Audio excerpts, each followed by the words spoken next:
Hello. Am I on? Yeah. Welcome to the 8123 podcast. Yes. Today is February 1st, 2018. Happy birthday. Hey, thank you, man. Happy birthday, man. 28 years old. Wow. Wild, right? Look at you.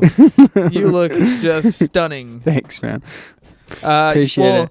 I'm just going to tell you now. Oh, I guess, hi, my name's Garrett. Did we do that yet? No, we didn't do it yet. Oh. I'm Pat. And we're part of the Maine. Yes. But you will not be hearing my voice at all during this conversation. No. This is Pat and his mother talking. Yeah. Breaking down my life, all of the weird things that I've done in my life, and kind of getting my mom's perspective on what it was like to have a son choose to go down the path of being in a band. The path of no return. Going off the rails. Hey man, whatever. Yeah. But yeah, I mean, I haven't heard it. I'm excited. I'm excited to listen to this. So maybe I'll find out a little bit about you. My mom was a little nervous doing it, so she was running late for the interview. That sounds so weird. I'm interviewing my mom. That is weird. But she was like, "Yeah, I had to have a drink before I came," and this is in the afternoon. She doesn't drink very often. She's like, "Yeah, I had to have a vodka and soda or vodka tonic." Wait, you guys drink the same stuff? Yeah. Mother like son. Yeah. So it was fun. I was super nervous to interview my mom. Maybe you guys both should have gone to the bar first. I know. God. Whatever. I'm sure it's great. All right. Well. So yeah, without further ado, here is me and my mother, Lisa. Okay. Bye. Yep.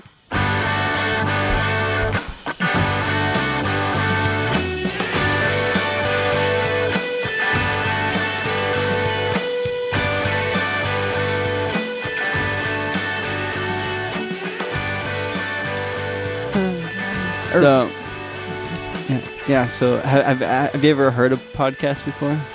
I have. You have? I have. I've never listened to one. Yeah. No. But you've heard. I've heard of the terminology. Yes. Well, now you're on one. Oh my goodness. Okay. So this is gonna air on my birthday. So, 28. Does that make you feel really old? That your youngest child is 28 years old? Yes, it's scary, but no. Are you kidding me? You guys have kept me young. At least in my head. Yeah. God. So what do you remember from the day I was born? I don't know. I haven't really. I'm sure I've maybe mentioned it before, but what had happened? It was very scary. I ended up what I thought was the flu, and your dad went to work, and I just thought, oh, I've got the flu. I'm just going to lay around. I was 6.5 months pregnant with 3 other little kids, and by the time he got home from work that evening, I couldn't even walk to the bathroom. He had to carry me. And my fever was so high, so we decided to go to the emergency room, and they said that you were going to, it was basically, they were saying that it was, the baby was going to abort because they didn't know, because you were so premature, how that was going to work out. They put me on medication, tried to keep the labor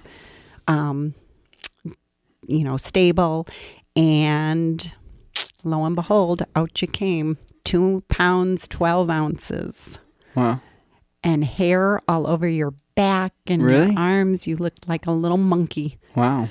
But I barely saw you. What the problem was is I had strep A in the bloodstream, and it caused me to have such a high fever that's why internally you had to come out, because it was too hot in the oven for you. So wow. So you're saying all of my problems now are because of you getting sick? Looks that way. No, and then so anyway, and your dad, because everything happened so quickly, I don't know, he lost his wedding ring really? During your birth. Yeah, it was just all the doctors rushing around, everyone swooping you away, and that's when your lungs collapsed, and they had to transport you to another hospital, and you were in ICU for 3 months. Wow. Well, I made it. You made it. I have made it 28 years. I know. So I'm hoping to keep going a little bit longer, but I don't know. We'll see. So I wanted to, I guess before talking about anything, I wanted to kind of have people understand. I think it'll explain a lot. People ask us a lot of questions like, why are you walking the lines of Warped Tour to like promote your band when like you're past the point of having to do that, and why would you do a free tour, and why do we do all these things that we do? And I think that like maybe this will explain that to people. So my dad now runs his own business and quit his job to run a pool company. And then when's the last time that you've worked when's the last time that you've had a boss? Well, when's the last time you didn't own your own company and had a job? I mean, like, it was out of high school. It was once I had kids, then I stayed home. So it was basically up until the time I worked up until the time Brian was born, just a couple weeks before he was born. So that would be 36 years. And what was your job before? A waitress. Oh. I mean, yeah. And then you started your own company. Then I started the catering business. Yeah. So an average day, I'll just set like now maybe might be like you would have gotten home at night at like midnight from like doing a wedding, and then wake up the next morning at 5 a.m. to like cater a breakfast, and then come right home and cook for a lunch, and then do that party, come home, pick up Sophia and Jameson, and be a grandma for a couple hours, and then they leave, and then go to the store to buy food for the next party, and then help Tim with some problem that he has, and then Brian's calling you for something, and Matt and me, and then go work another party at night, and then wake up at 5 a.m. the next day. That sounds like an average day. Yeah. So that's kind of what like I had seen as a kid is how hard you worked, and I think that explains why we do what we do, and why we do it in the way that we do it, and can't really sit still, and just want to like always be doing something. But there. So that explains that. But so did you, as like we were getting older, when Brian was, end of high school, and were you did you have it in your head your whole life that your kids were gonna like go to college and then get jobs like is that's what you envisioned? Yes, that was my goal, was to have my kids do more than what I did, which I didn't go to college, and I have regrets over that. So I thought I'm going to push for them to do that. And I thought that was the path that you were supposed to take to be successful. And obviously I was wrong. But so then Brian, your oldest son starts, doing things that are outside of the box as far as what you had envisioned, and like starting his own company and doing the party bus and doing all these things and having success with that. And were you freaked out and felt like disappointed that I don't know if disappointment is the right word. Like I said, as a mother, you like safe things. Security is important, and I trust me, Brian took the brunt of my being skeptical of everyone owning their own business. I thought, you have to work for a company. You have to, just fit in this mold. And even though you didn't do that. No, but I thought it was important that one person did that. Your dad did that. He was our security. That's why I was able to start this business and, just have the flexibility, because I probably could have taken the business a little bit further, but I wanted, most importantly, to be around for the kids, and his secure job enabled me to do this. So I guess that's what I pictured for all of you guys. Yeah. And slowly you just have to kind of accept that that wasn't the path that most of your children were going down. Yeah, 3 out of 4. And it's, I guess, like I said, Brian probably, I probably didn't give him the support that I did, like, say, you and Tim. Because you were afraid. Right. Do you think part of it was like you're concerned of like what your parents or what your friends would like, you like want your kids to be seen as like a success, or no? Well, maybe there was a point where I thought success was measured by, your paycheck and all that. But trust me, no. Now, obviously, I don't feel that way. I think it's based on your happiness. And, so far, I can say that, everyone's pretty happy. So, yeah. All right, then. So, kind of going back, what, how would you describe me as a kid? Because pretty bad. Well, I'm going to say that because you were in the hospital for the first 3 months of your life, I wasn't able to hold you. When they sent you home with me on a heart monitor and oxygen, I was scared, and it took me a long time to bond with you.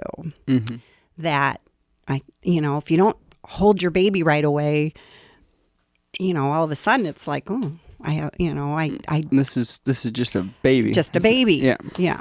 So that was a tough path for a while.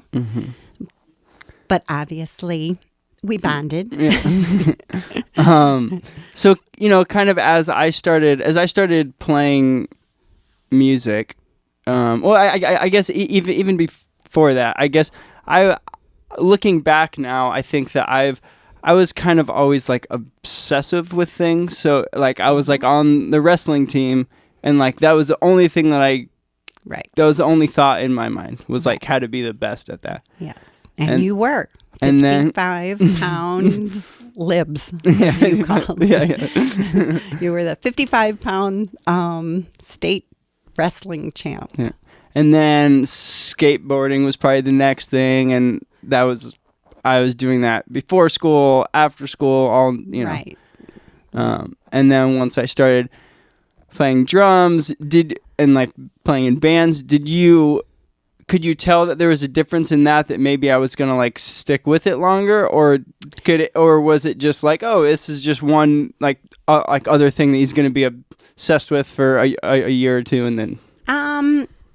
Well, I think what I saw was it's the first time that you really bonded with your friends, that these people you were playing with, became a big part of your life, where before the things you did, you really didn't, doing things on my own. Right. Yeah. You were. So this was where I thought, I was glad to see that growth. Like you were really bonding with, these guys that you were creating this music with. And that was really nice to see. So.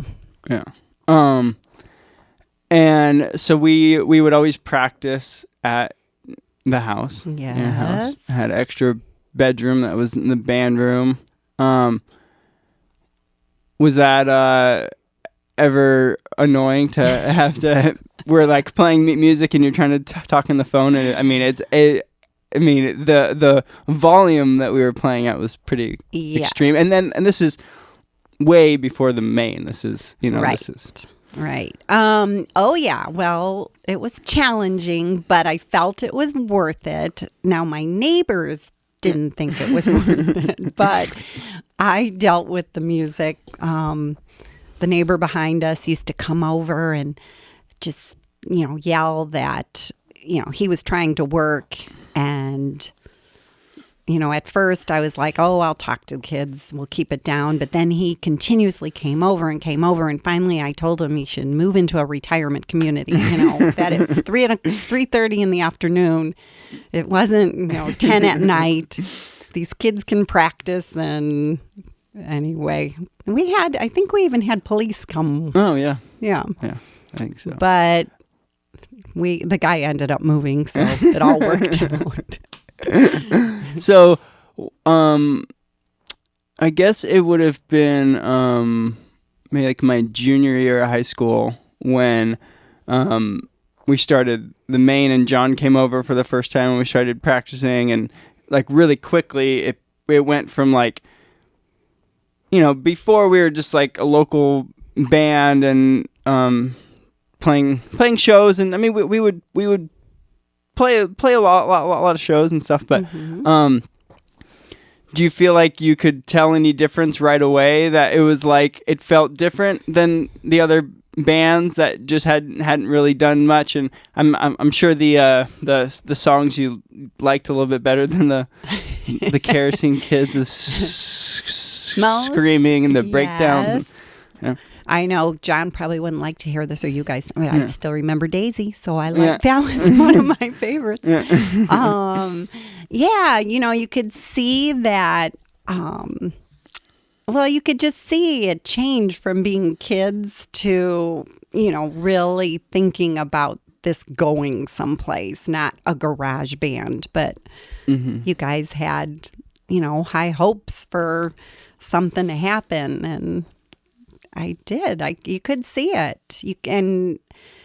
And especially you were always very serious about it, the business part of it and making it work. It wasn't just we're practicing. You had a vision. Yeah, which made before this band, I like people that weren't as into it like didn't like me because I was fighting. Yeah, I took things very, very seriously. Very passionate. And I was going. It was going to work. No matter. I had decided that. You were determined. Yeah. And I think probably since like 7th grade, I kind of gave up on school because I knew that this. I mean, I think pretty much all D's, except for English class because my teacher liked me. But yes. Yeah, that's not one of my proud moments, but yes, that pretty was much right. A struggle, yes, not that was a good thing, but I was putting my attention on what I wanted to do, and I was like, you did working hard at it. You did, yeah. I mean, I would. But your grades were not good. Yeah. Were you freaked out by that, or was it like by me being the youngest kid, you had just kind of had to accept that the other ones like made all the mistakes and they ended up all right? And yeah, I guess you learn through. Well, I guess your hair is a perfect example. Brian and Matt. Oh my gosh, they couldn't leave for a basketball game or a football game without their hair combed and gelled and perfect. And obviously, by the fourth kid, it was like, it's only hair. You know, I'm not going to make. I guess, yes, you can say I loosened up in that area. Yeah, because I remember, because then Tim kind of took an interest in the music thing too, and he was working at a venue and printing T-shirts and just doing anything he could around bands, and and then and then he started he went on tour long before me. I think he dropped out of college to go on tour. Well, let's put it this way. He probably dropped out of college and I didn't even know it. He probably went on the tour without me knowing it. Yeah, he probably kept like during that time in his life more of a distance between you guys than like I would or anybody else. He wanted to have his own life. Right. He definitely, when he moved out and we didn't see him that much, and I think he only told us what he wanted us to know. Yeah. And then, eventually we found out. But he was kind of building like this the beginning of what this whole thing ended up becoming on his own, and having a T-shirt printing press in his garage, and there'd be bands over there all the time, and there'd be bands spending the night at our house. Yes, with you guys, and you guys let these older, I was 16 and there's these 20-year-old sleeping all over guys the floor. sleeping on the floors and smoking cigarettes and yes.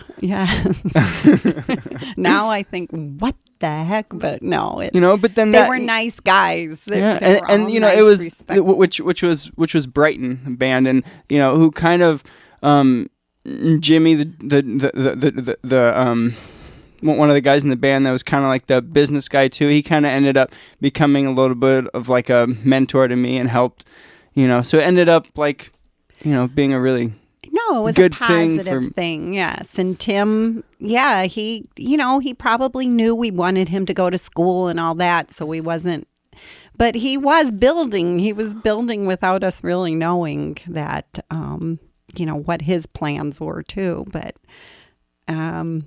no, he's done very well, and he's handled so many things that we probably don't even know everything he handles. Yeah. Oh no. Yeah.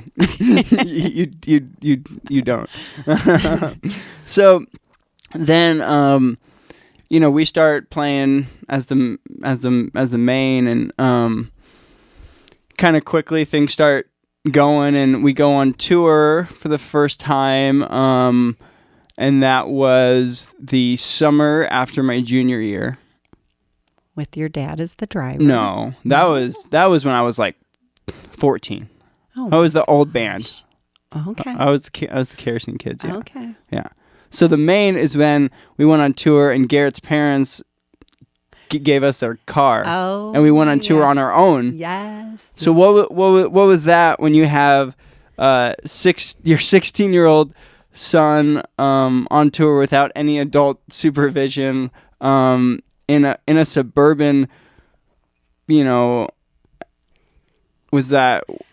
All I can say is I have no idea how I got talked into that one, because I guess I've been known to be a little overprotective, and I have no idea why I allowed that. I don't even know how that transpired, to be perfectly honest, but I guess. I mean, and we were going on tour with Brighton, who had been staying with us, and you had kind of known them, maybe there must have been. That could have been a little bit of help, and Tim didn't even come on the tour with us, which like if that would have happened, I could have seen why you would have felt better, but and maybe I don't know. I'm sure all the parents got together and talked because. We would have meetings with all the parents, and we I used to hate must that. have. Yeah. That would make me so mad. It's like, this is my business. This is my. Oh no, we had to be involved. But I'm sure between all the parents, we knew you guys were, good, responsible kids. But I'm sure there were things that went on that we don't know about, and near accidents. And well, we got I think it was I don't know, John's parents or someone like someone gave a credit card as like an emergency. Well, and I think it was like get hotels like anytime that you need a place to stay, and we didn't do it one time. And we slept. I mean, I remember me and Garrett sleeping in the back of the Suburban. We were playing at a church in downtown Detroit, and me and Garrett are sleeping, and someone's banging on the door, trying to break in, and we were playing in West Virginia, and there only 2 people came to the show, and one of the guys was smoking crack out in the back alley, and it was like him and his dog, and see, these are things I probably am just learning about because I have no recollection of them. So it was. That's probably why we let you keep going because we had no idea. So then I go back to school after that tour, and it's my last year of high school, and that's when we get signed to Fearless. And did that, like when we like signed a record contract, did you think that was like a big deal, or like did you think like, oh, like this might actually be a career, or because like I thought it was like going to be your career. I thought this is so exciting for these kids. How could you not like let them at least play this out and see? Yeah. But I had no idea it was going to turn into a career at the time. Yeah. Because like most bands don't make it, and you guys have had like friends with kids that wanted to play in bands or all this stuff, and that never made it much past the garage or playing at a church or doing something like that. Yeah. So no, I mean, it was exciting to see you guys do it, but I think the first time that I thought, oh my gosh, I'll never forget. We were in San Diego and you guys were playing at the casino. Yeah. And we went to see you, and it was on this huge stage with Nicole Richie's husband, whatever. Good Charlotte. Yeah. I've heard of them. Anyway. You're pretty cool. And I remember standing and watching just in the crowd, and I was basically just seeing all these people in the audience, and I just couldn't stop crying. And I thought, oh my gosh, I'm watching my kid's dream actually happen right before my eyes. I think that was the first time I thought, this is really amazing. So so a bit before that, I think a couple months into my last year of high school, I had said that we needed to go record our album, and we needed to do it halfway through the year of school. So, and John and Jared and Kenny were already done with high school, so it was me and Garrett that had to convince our parents that it'd be okay to quit, going to school, and and you allowed it. I know. I don't know what. Once again, I have no idea what was going on in my head, but because I remember, I don't really remember talking to you much about it, but I remember one thing with Dad is when I was talking to him about it, and I told him, he was kind of unsure, and I said, like, if I try this and it fails and I have to work at McDonald's the rest of my life, I'll be happy with that. At least that I know that I tried. And then he just instantly was like, okay. Yeah. I mean, that, I guess, was where we decided, we're going to try to make this all possible. And so there were the online classes. Yeah. So you ended up finishing my online classes for me that I was supposed to do while I was recording the album. Yeah. Which I didn't take any of them. It was all you. Got an A in senior English. I think that's probably better than I did when my own you did it, yeah. But so that first album, it was all written in your house, in that bedroom, and it was being recorded while you were finishing my high school, and then not that much long after, it's you went to Target to buy it. You're buying Tide Pods and whatever, and then your son's album, and then the next week we're on MTV, and yes, it was that very. Is that cool or weird or? Oh well, yeah. I had to take everyone in I knew to go see the CDs at Target and and MTV. We recorded that, and we had that until I think our DVR went out, and now it's lost. Yeah. But no, it was surreal.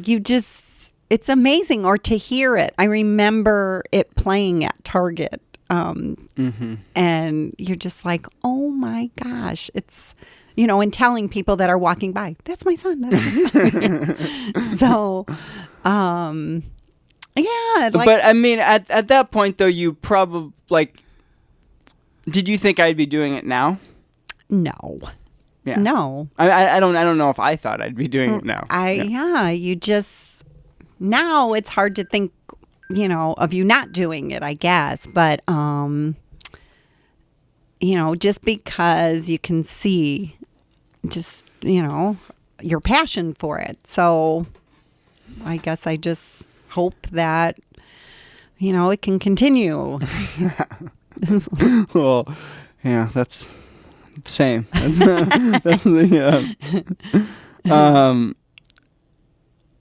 I'm trying to look at my notes here. I had a couple things written down that I thought would be interesting.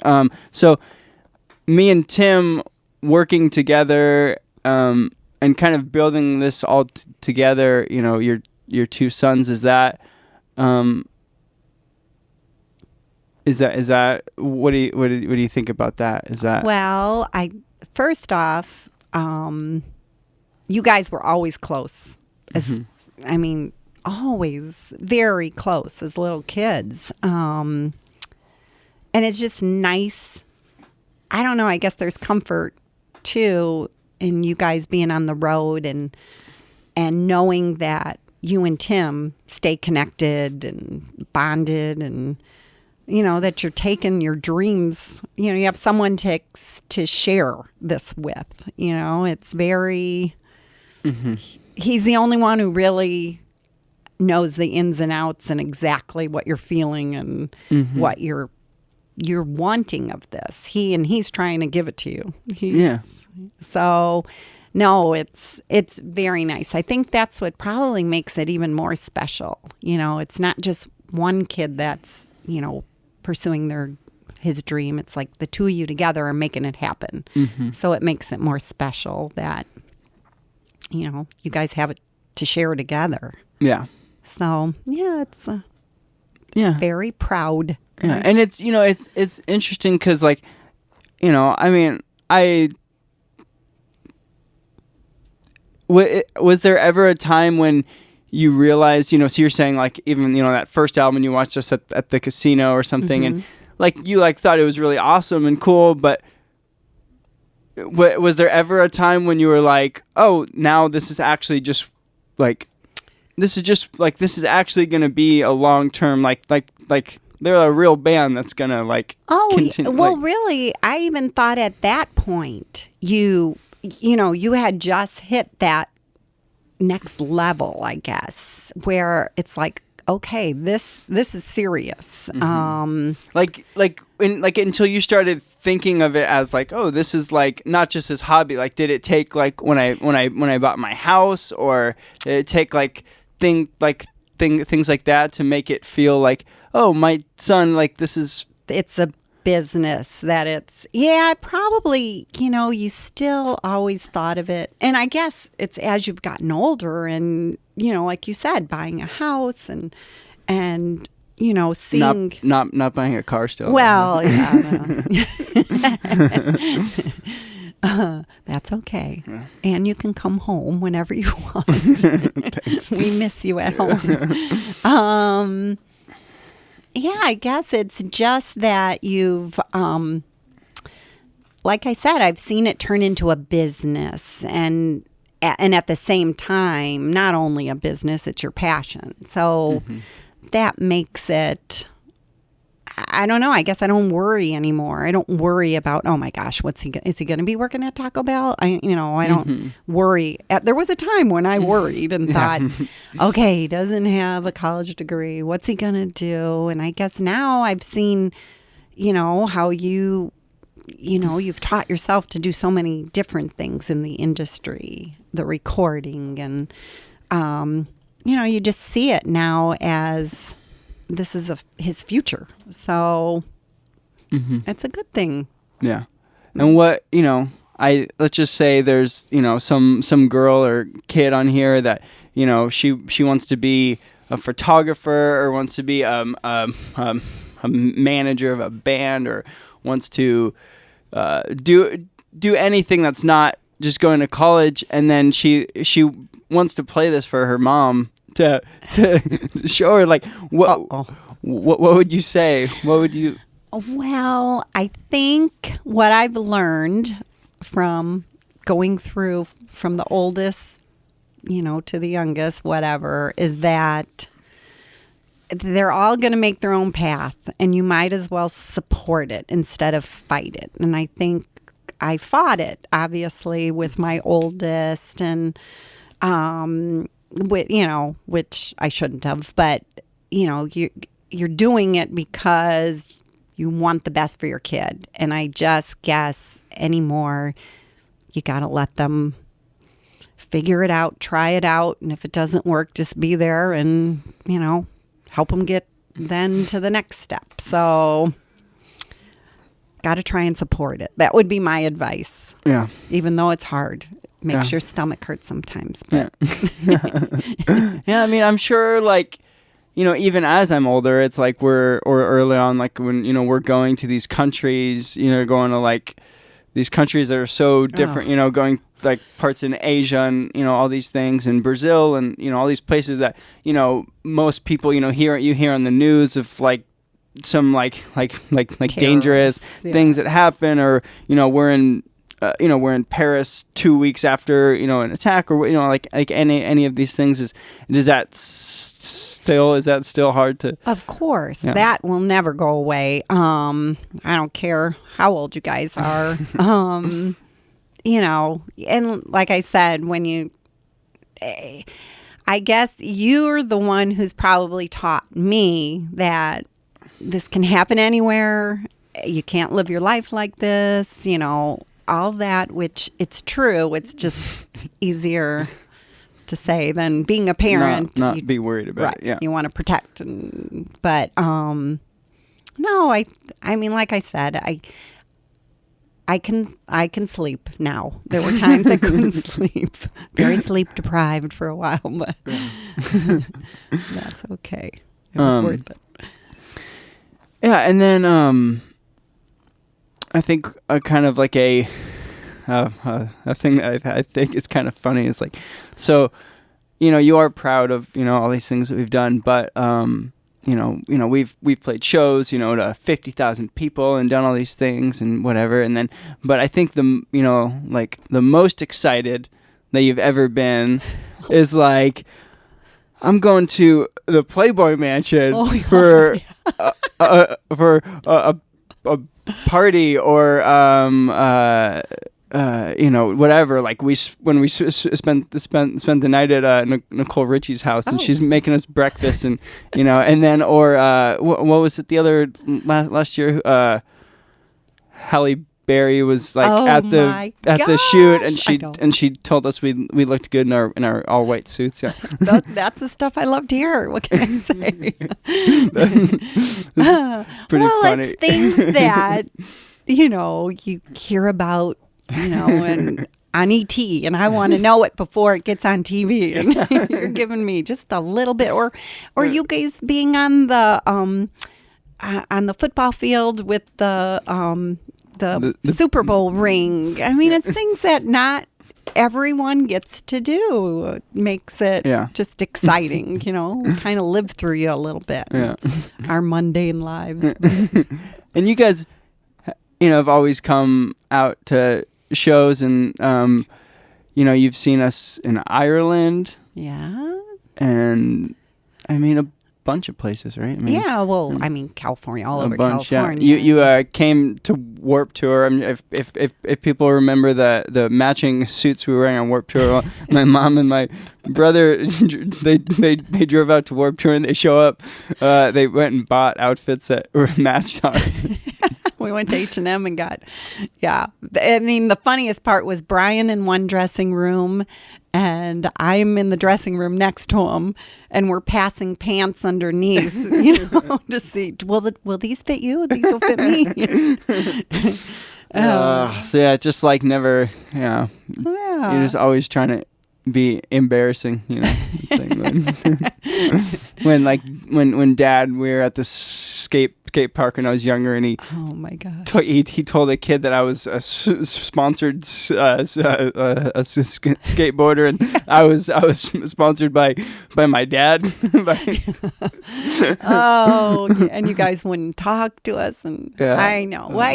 And I think that's the thing that you gotta you learn is for as terrible as I was at certain times as a kid, just being a brat, we'd go to the beach on vacation, and I wouldn't want to go to the beach, we'd all have to stay, or I'd have to stay behind with you or whatever. And then as I got older,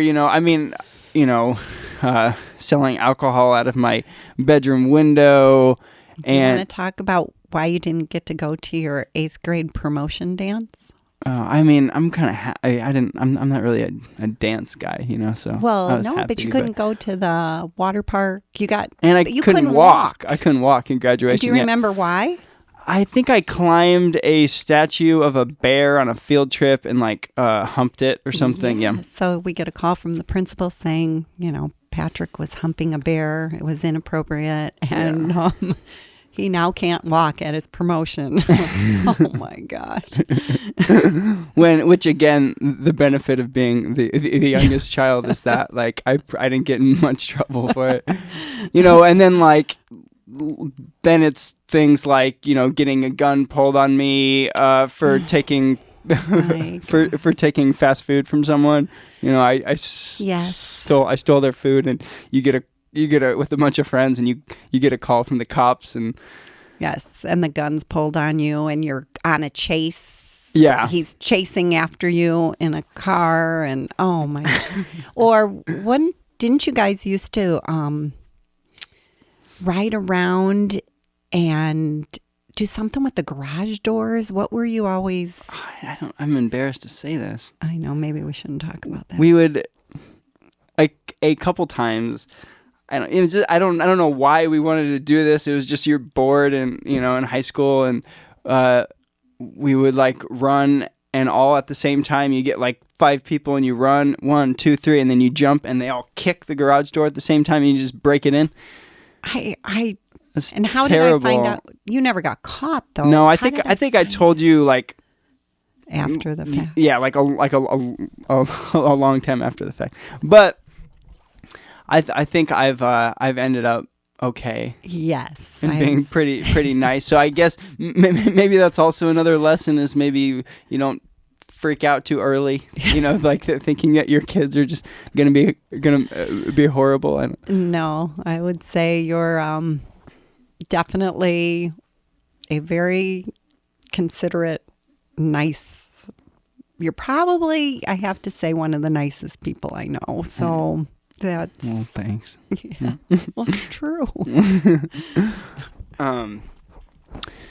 Yeah, I think you guys are always so supportive of kind of like anything, and there was a while where I didn't think that was the case, because I thought like Dad, if I wasn't like on the wrestling team, I thought that's like what he like wanted me to do, and then I quit, and then so I would like get angry about that and be like, you're supporting Tim because he's on the wrestling team still, and blah blah blah. And then I didn't, like, looking back, I didn't realize I'm just being a brat, because he drove me to Chicago to go to a concert of one of my favorite bands from Arizona, and would you guys would and Dad kind of used like to take us everywhere to when you were into skateboarding. Yeah. That was one of our vacations. We went to every skate park in the state or in California, wherever at that point. But I guess you probably have to think back to realize that really there was support there, even though yeah, sure, you got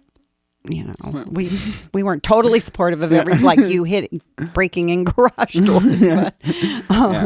But I think the way that what like our 8123 thing, and what we did with the festival and what we do with the free tour, amazing, and all these different things that we do, and I would like to pride ourselves on at least like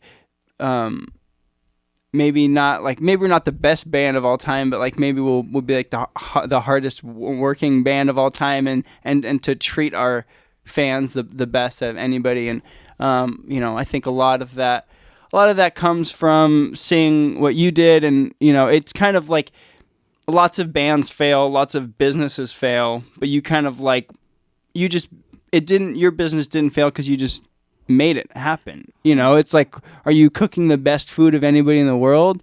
No. But you do a good job, and then and you work super hard. Well, I would say I hope that, and I know that's with all of my kids. They're all conscientious, hard-working people, and I mean, I'm sure I learned that from my family. So that's just. Yeah. But you guys, like the reason that we don't have a merch guy for our next tour is because Dad gave Vito a pool business basically, and a car, and all these things to like start this company. And you've had other friends of ours that needed work at the time are working for you guys, and you're always trying to help whoever, and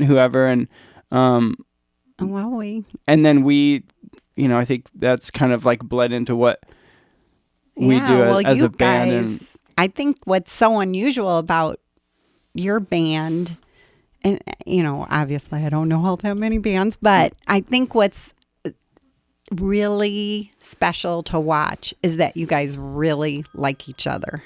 I mean, that is the... Where's your phone ringing? Oh, gosh. It's probably your dad checking on me. Yeah, it's okay.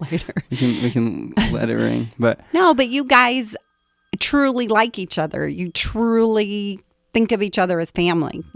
Timmy, with all of his friends, he's been friends with those kids since kindergarten, and they're like family, and that's how you guys treat each other. And there's such a strong bond, and I don't know. I think the secret is you're on tour together all this time, and usually you'd think, oh my God, they've been together forever. They just have to get away from each other. And then me and Garrett are hanging out the next day. And the next day, it's like, it's crazy. So I think that's what makes it so special is, you love what you're doing, and you love the people you're doing it with. So makes it very special. Yeah. Well, yeah, I just want to say thanks for being a good example to me and to everyone. And I think, there's a lot of people now, I think, like my age, and like a lot of my friends, and or just like people in general that I talk to, it's like people, don't want to really have kids as much anymore, and all these things. And I think that, probably the main reason that I like want to have a family, want to have kids, and like do all this, and along with like keeping my like career and is because I was able to like see, like you guys helped raise 4 people that I think are doing really good things for the world, where most people have this attitude of like, oh, I don't want to like bring kids into this horrible world and things. There's obviously a lot happening all the time, especially now that but I think that you guys have like shown me that like there's a lot of you can set a good example and make the world better, even just by being a good person. So well, I've got good kids, but thanks for being my mom. Oh, thanks for being on the podcast. Well, I love you, Pookie. Yeah, I love you too. Alrighty. Well, this has been me and my mom talking. So I hope you guys enjoyed it. She had to have a drink before this because she was so afraid to be on a microphone. So, but all right. Talk to you next week. Bye.